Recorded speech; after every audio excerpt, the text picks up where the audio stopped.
বিহাৰৰ মুজাফাপুৰ জিলাত কৰায়ত্ব শ্বেখ শাকিল ছিদ্দিকী। মুছলমান যুৱকে হিন্দু পৰিচয় দি পলুৱাই নিছিল এগৰাকী বিহাৰী সম্প্ৰদায়ৰ হিন্দু যুৱতীক। শ্বেখ শাকিল ছিদ্দিকী নামৰ যুৱকজনক বিহাৰ পুলিচে কৰায়ত্ব কৰাৰ লগতে যুৱতীগৰাকীক উদ্ধাৰ কৰিছে। অসম আৰক্ষীয়ে পৰিয়ালক কথা দিয়াৰ ধৰণে 24 ঘণ্টাৰ ভিতৰতে লাভ জেহাদীটোক ধৰিবলৈ সক্ষম হয়। ডুমডুমা সম-জিলা আৰক্ষী অধীক্ষক দিগন্ত দত্তৰ তৎপৰতাত যুৱতীগৰাকীৰ সন্ধান উলিয়াই অসম আৰক্ষীয়ে। ইতিমধ্যে অসম পুলিচ ৰাওনা হৈছে বিহাৰ মুজাফাপুৰলৈ অভিযুক্ত যুৱক আৰু লাভ জেহাদৰ বলি হোৱা যুৱতীগৰাকীক চমজি ল'বলৈ। আজি আমি আমাৰ ডুমডুমা সমষ্টিৰ অন্তৰ্গত ফিলবাৰীত আমাৰ এনেকুৱা এটা ঘটনা আগতে কেতিয়াও হোৱা নাছিলে। আমি যিটো দেখিছোঁ আজি এজন মুছলিম সম্প্ৰদায়ৰ ল'ৰা এটাই ভুৱা পৰিচয়েৰে এজনী হিন্দু যুৱতীক প্ৰেমৰ জালত ফচাই, আমি শুনা মতে তেওঁ সমীৰ বুলি চিনাকি দি এতিয়া আমাৰ নাম ওলাইছে কিবা ছিদ্দিকী উপাধিৰে। তেখেতক ফচাই ছোৱালীজনীক ফচাই আজি 48 ঘণ্টা সময় হ'ল। 48 ঘণ্টা সময় উকলাৰ পাছতো তেওঁলোকৰ কোনো সন্ধান পোৱা নাই। আমি আজি তেওঁৰ মাকৰ তেওঁৰ পৰিয়ালবৰ্গক লগ কৰিবলৈ গৈছিলোঁ। তাত গৈ দেখিলোঁ অলপ ধৰণে পৰিয়ালৰ মানুহ জড়িত হৈ আছে, আমাৰ সন্দেহ হৈছে। আমাৰ সেই সন্দেহত ভিত্তি কৰি আমি আমাৰ তাত সম-জিলা আৰক্ষী অধীক্ষকো আহিছিলে, লগতে আমাৰ ফিলবাৰীৰ OC ডাঙৰীয়াও আহিছিলে। আমি সকলোকে কৈছোঁ, আমি আহ্বান জনাইছোঁ, আমি অনুৰোধ জনাইছোঁ যাতে আমাৰ যি ছোৱালীজনী, সেই ছোৱালীজনীক আমাক অনতিপলমে সকলোৰে সহযোগিতাত আমাৰ ইয়াত আনিব লাগে, আমাৰ পৰিয়ালৰ হাতত গতাই দিব লাগে। আৰু নহ'লে আমাৰ ইয়াত ভাতৃঘাতী সংঘৰ্ষৰ সৃষ্টি হ'ব। আগতে কোনোদিনা আমাৰ ইয়াত হোৱা নাই। আমি সেই মছজিদ কমিটিৰ লগতো আলোচনা কৰিলোঁ। মছজিদ কমিটিৰ লগতো আলোচনা কৰি আমাৰ তেখেতলোকৰ সহযোগিতা বিচাৰিছোঁ। আৰু আমি এটাই কথা ক'ব বিচাৰিছোঁ, যাতে ইয়াত হিন্দু মুছলিমৰ কোনো সংঘৰ্ষ যাতে সৃষ্টি নহয়, সেইটোৰ প্ৰতি লক্ষ্য ৰখাটো তাহাঁতৰো কৰ্তব্য আৰু আমাৰো এই দায়িত্ব আছে, সেই বুলিয়ে মই ক'ব বিচাৰিম। আজি আমি হিন্দু সমাজ খুবই লজ্জিত হৈছোঁ যে তিনিচুকীয়া জিলা ফিলবাৰী থানাৰ অন্তৰ্গত পাৰ্বতীপুৰৰ ছোৱালী আৰু কাকজান ফিলবাৰী থানাৰ অন্তৰ্গত কাকজান গাঁৱৰ পৰা এজন হিন্দু ল'ৰা বুলি মিছা প্ৰলোভন দি পিনে তেওঁ ছোৱালীজনীক পলুৱাই নিলে। তো আমি আজিলৈকে প্ৰায় 3 দিন আমি ভুক্তভোগী পৰিয়ালে ছোৱালীজনীক বিচাৰি আছে।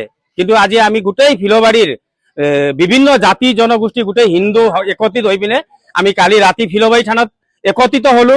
তাৰ পাছত ফিলবাৰীত OC-য়ে পৰ্যায়ক্ৰমে ল'ৰা পক্ষীয় ছোৱালীৰ পক্ষৰ মানুহক উঠাই পিনে তেওঁ সোধপোছ কৰিলে। আজি ৰাতিপুৱা কিন্তু আমি গোটেই সমাজে গৈ পিনে তেওঁৰ ঘৰ ঘেৰাও কৰিবলৈ বাধ্য হলো। ঘৰ ঘেৰাও কৰোঁতে সেই ল'ৰাটোৰ যিটো কালপিত, আমি কালপিত বুলি কওঁ, আমাৰ এজনী হিন্দু ছোৱালীক যে মিছা প্ৰলোভন দি পিনে তেওঁ লৈ গৈছে, তাৰ মাকে এনেকৈ প্লেনিং কৰিছে আমি যোৱাৰ লগে লগে এটা পেট্ৰল বটলত পেট্ৰল লৈ পিনে জুই চলা লৈ পিনে আত্মহত্যা কৰিবলৈ আমাক এনেকুৱা নাটক দেখাইছে। সেই নাটকীয় কিন্তু আমি খুব আচৰিত হৈছোঁ যে সেই মাকেও সম্পূৰ্ণৰূপে তেওঁ জানে। আৰু জানিব পৰা মতে বাপেক আজি 1 মাহৰ পৰা সি এই কাকজানত নাই, বিহাৰত আছে। খুব সন্দেহ হৈছে যে আমাক ল'ৰাটো আজি বাপেকৰ ওচৰত পাই গৈছে কিজানি। সেইকাৰণে আজি আমি তিনিচুকীয়া সম-জিলাৰ SP লগতে আমাৰ ফিলবাৰী থানাৰ OC সন্মিলিত হৈ পিনে সেই কাকজানৰ মুছলিম সমাজ আৰু গোটেই হিন্দু সমাজে একত্ৰিত হৈ পিনে আজি আমি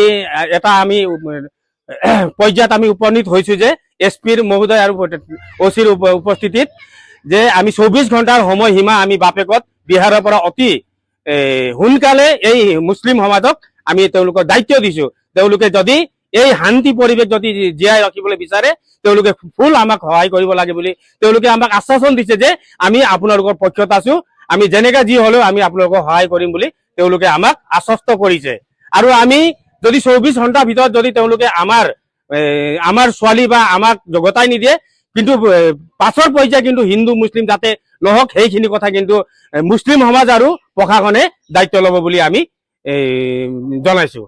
সেই ল'ৰাটো যোন ভণ্ড ল'ৰাহে বুলি ক'ম, সি নিজকে স্বামীৰ বুলি পৰিচিত কৰিছিলে, নিজৰ নামটো হিন্দু ল'ৰাৰ নাম দি আৰু কুশলে আমাৰ হিন্দু ছোৱালীক ফচাবলৈ চেষ্টা কৰিছে। আৰু যোৱাকালি ছেইম ঘটনা ঘটালে আমাৰ ইয়াত ফিলবাৰীত এজনী হিন্দু ছোৱালীক, সি মুছলিম ল'ৰা হৈ কেনেকৈ ক'ৰ পৰা সাহস পালে সি যে আমাৰ হিন্দু ছোৱালীক সি ইয়াৰ পৰা পলুৱাই নিবলৈ সাহস পালে। আৰু মই প্ৰশাসনক বিনম্ৰভাৱে অনুৰোধ জনাইছোঁ আৰু দাবী জনাইছোঁ সেই ল'ৰাটোক অতি সোনকালে কৰেক্ট কৰি আইনগতভাৱে ব্যৱস্থা ল'বলৈ অনুৰোধ জনালোঁ। এই কথাষাৰ আমিও গম পাইছোঁ এতিয়া থানাত আহি পিনে যে এনেইতো ছোৱালীজনী ভাল পাইছিলে সমীৰ নামৰ ল'ৰা বুলি, আমিতো হিন্দু বুলি ভাবি থৈছিলোঁ, কিন্তু এতিয়া ইনকুৱাৰী কৰোঁতে গম পালোঁ তেওঁ এজন বিশেষ সম্প্ৰদায়, মুছলিম সম্প্ৰদায়ৰ মানুহ, যিটো অলৰেডি গোটেই ভাৰতবৰ্ষতে এই লভ জেহাদ বুলি এটি ছিষ্টেম সৃষ্টি কৰি এই হিন্দু ছোৱালীও ফুচলাই নি ক'ৰবাত বহিৰাজ্যত বিক্ৰী কৰা, তেওঁলোকক আবদ্ধ কৰি ৰখা, এই ধৰণৰ এটা কাহিনী চলি আছে।